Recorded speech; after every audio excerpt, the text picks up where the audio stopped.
ஆமா அவனை பார்த்துக்கிட்டே இருக்கான். இவன் இதை பார்த்து பயந்து அந்த டஸ்ட்பின் போடக்கூடிய ட்ராஷ் எல்லாத்தையும் கீழே போட்டு அப்படியே ஓடிடுறான். அங்கிருந்து அப்படியே ஓடி போறான்.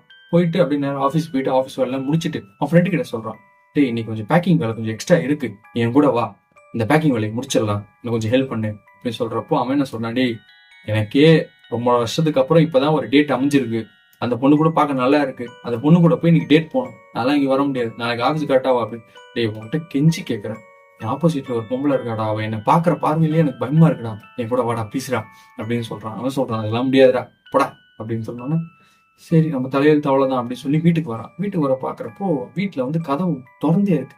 கதவை மூடி தானே போனேன், வீட்டு கதவு திறந்துருக்கு இல்லைன்னு சரி ஏதோ மறந்து போயிருப்போம் போல அப்படின்னு சொல்லிட்டு மறுபடியும் படுத்து பல்லாக்க பாக்குறப்போ மறுபடியும் அதே மாதிரி ஸ்டிக்கர் ஒட்டி இருக்கு. என்னடா இது ஸ்டிக்கர் ஒட்டிருக்காங்க, இதை எடுத்துட்டோம் இந்த ஸ்டிக்கர், என்ன நடக்குது இங்க அப்படின்னு நினைச்சிட்டு அந்த ஸ்டிக்கர் எடுக்க போறப்போ அந்த பொண்ணு அவன் ரூம்ல இருந்து